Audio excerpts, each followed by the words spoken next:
इसलिए आप अभी भी सब बैठे हो तो अपने मन मन के अंदर सोचिए कि वो कौन सी चीजें जो आपको आती है या जिनको आप बहुत कम दिनों के अंदर कर सकते हो, और आप जोड़िए वो कितने होते हैं। वो 100 नंबर का जुगाड़ है।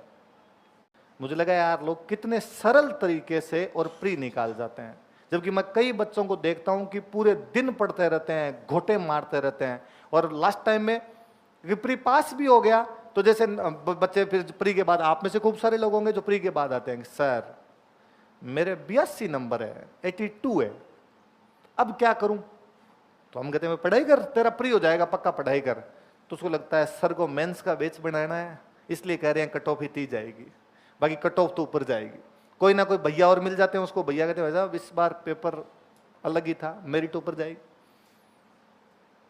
मतलब बच्चा पढ़ने की स्थिति के अंदर नहीं आ पाता, भले मेरिट वो 78 जाए, 82 वाला भी मेंस दे दे, लेकिन उसे डर लगता रहता है। उसे लगता है कि यार मेरा मेंस तो नहीं हो पाएगा, मेरा प्री कॉल वो प्री पास नहीं होगा तो मेंस कॉल ही नहीं हो पाएगा मेरे। उस डर के मारे पढ़ाई नहीं कर पाता है। इसकी बनिस्बत जिस बंदे के जब मेरिट 80 जाती है, एग्जाम में यदि 100 नंबर आ रहे हो आंसर की जोड़ने के बाद, वो दूसरे दिन निश्चिंत रहता है।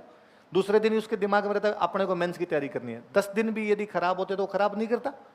बाकी कोई सेंसिबल तरीके से देखे चीजों को कि मुझे क्या क्या पढ़ना है, क्या क्या नहीं पढ़ना, तो सिलेक्शन होता है। मैं और बताऊं, मैं मेरे फ्रेंड है, पिछला जब प्री था 2018 वाला जब प्री था, तो मैं शाम को उनके रूम पे बैठा हुआ था, वो पेपर वगैरह दे के आए, तो मैंने पूछा उनसे एग्जाम कैसा हुआ, तो उन्होंने कहा शानदार। शानदार मतलब कैसा? तो उन्होंने कहा अच्छा प्री पास हो जाएगा।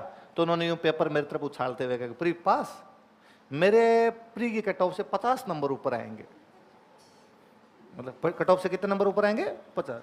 तो मैंने कहा सुबह सुबह मैं ही मिला, मतलब शाम तक मैं ही मिला हूं, एग्जाम में कोई दूसरा मिला नहीं जिसके साथ ऐसी मजाक की जा सके। तो उनका पक्का तू शर्त लगा ले, मेरे 50 नंबर ऊपर आ जाएंगे। यकीन मानिए उनके 45 नंबर ज्यादा थे, 122 नंबर थे, 77 के आसपास कट ऑफ गई थी। उनके एक साथ में और थे, उनके 110 नंबर थे, 108 या 110 नंबर थे।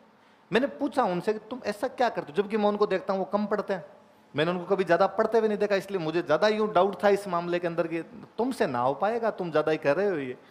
मैंने पूछा कि अरे तुम कैसे कर लेते हो, तो मुझे उन्होंने उस दिन ये चीजें समझाई थी। तो वो जिन्होंने मुझे कहा था कि मेरे 50 ऊपर आ जाएंगे, वो इंजीनियरिंग बैकग्राउंड से हैं। तो उन्होंने कहा देख मैथ्स रीजनिंग वाले जो क्वेश्चन आते हैं मेरा कोई गलत नहीं होता, इक्का दुक्का कोई गलत हो जाए वो बात अलग है, बाकी मेरे सारे क्वेश्चन सही हो जाते हैं। मगर ठीक, उनका साइंस में कोई बायोलॉजी वाला क्वेश्चन कोई अटपटा पूछ लिया बहुत ज्यादा तो गलत हो जाता है, बाकी साइंस टेक और इकोलॉजी में मेरे क्वेश्चन गलत नहीं होते हैं, सही है। उनका इकोनॉमिक सर्वे ये तेरे सामने पूरा पड़ा है तो पूछ ले, मैं तेरे को एक एक डाटा बता दूंगा। राजस्थान में कौन सा पॉइंट लगा के परसेंटेज भी लिखा तो मुझे पूरा याद है। कैसे याद कर लेते हो? तो नहीं यार हम दोनों रूममेट हैं, लेके बैठते हैं, हम कहते हैं भाई आज एक चैप्टर तू पढ़ ले, एक चैप्टर मैं पढ़ लेता हूँ, तू शाम को मुझे सुना देना, मैं शाम को तेरे को सुना दूंगा। अगले दिन एक्सचेंज करते हैं उस टॉपिक को, वापस पूछते हैं, एक दूसरे को पूछते हैं, थोड़े दिन में याद हो जाते हैं। जो कठिन कठिन परसेंटेज होते हैं चाय पीते हुए भी वही पूछते रहते हैं, वो परसेंट कितना है, 2-4 बार बोलते हैं, बोलते में याद हो जाता है। इकोनॉमिक सर्वे हमें पूरा याद है। करंट करंट वैसे तो अखबार वगैरह पढ़ते ही रहते हैं, हमेशा 12 महीने पढ़ते हैं, थोड़ा बहुत तो तैयार होता ही है। और एग्जाम वाले इन दिनों के अंदर हम थोड़ा सा और वो जो भी बुक्स आती है मार्केट के अंदर, वो मार्केट वाली बुक लेके बैठते हैं और उसमें छांट लेते हैं। मैं इसको कह देता हूँ कि तू भाई ये जो अवार्ड्स है, स्पोर्ट्स है, ये तू पढ़ ले, गवर्नमेंट की स्कीम्स में पढ़ लेता हूँ। फिर एक दूसरे को सुना लेते हैं, कर लेते हैं, तो करंट तैयार हो जाता है। तो हमारे इधर वाले क्वेश्चन गलत नहीं होते। कितना क्वेश्चन हुए ये? तो मैंने कहा यार 75 के आसपास हुए। उसने यार जब मैं ये 75 ये करता हूँ ना, तो थोड़ी बहुत हिस्ट्री पॉलिटी इकोनॉमी मुझे आती होगी। वो हाँ यार 10-12 क्वेश्चन तो सही हो सकते हैं। तो क्या 110 क्वेश्चन के 125 नंबर के आसपास होते हैं भाई? सॉरी 85 क्वेश्चन करेंगे, जैसे 85 क्वेश्चन करेंगे तो 85 क्वेश्चन वहां तक तो पहुंच जाएंगे आप। मैंने कहा यार ये मामला सही है, तो तुम बाकी ये नहीं पढ़ के जाते, राजस्थान की हिस्ट्री ये नहीं पढ़, उनका ना नहीं पढ़ के जाता, यही पढ़ के जाता हूँ। दूसरे वाले जो थे वो पूरी तरीके से आर्ट्स के स्टूडेंट, मैं उनकी तरफ मुस्कुराया कि भैया आपके इधर तो डब्बे गोल है। इन्होंने तो कह दिया आपके लिए तो फिर नैनो टेक्नोलॉजी तब पढ़ती होगी, आप तो कैसे कर पाते होंगे। तो उनका बात तो तेरी सही है।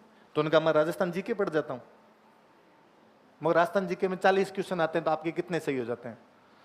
तो उन्होंने मेरे से पूछा वापस, तू एग्जाम देते रहे कितने सही हो जाए? तू राजस्थान जीके पढ़ाता है। मैं यार 40 के 40 तो सही नहीं हो, आरपीसी कई बार कोई पूछ लेती है फलाना सबसे गहरा खाड़ा कहाँ पे है, गड्ढा, है ना। तो ये आरपीसी का जिसने पेपर बनाया, उनके शहर में कोई खड्डा होता होगा तो उसने पूछ लिया। भाई जिस दिन मैं आरपीसी का पेपर बनाऊंगा उस दिन मैं पूछूंगा कि राजस्थान का सबसे प्रसिद्ध भैरूंजी का मंदिर क्या है, वो हमारे गांव में है। आप नहीं जानते, पर जब मैं पेपर बनाऊंगा तो आप जान जाओगे। उसके बाद सारे बच्चे रट्टे मारेंगे, भैरूंजी का मंदिर वहां है, भैरूंजी का मंदिर वहां है, भैरूंजी का मंदिर वहां है। तो एक आधा तो अपने गाँव के प्रति इतना तो किया जा सकता है। तो मैं यार ऐसे को 2-4 क्वेश्चन आते हैं, वो तो नहीं आते। बाकी मैं दो तो 35-36 क्वेश्चन तो करके हूँ।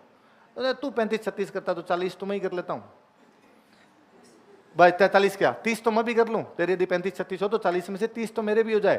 तो मैं यार 30 क्वेश्चन तो हो सकते हैं। तो उनका 30 ये, 20 और 15 इधर वालों में तो कोई लफड़ा रहता ही नहीं है। मैं कहा हाँ यार ये वाला से।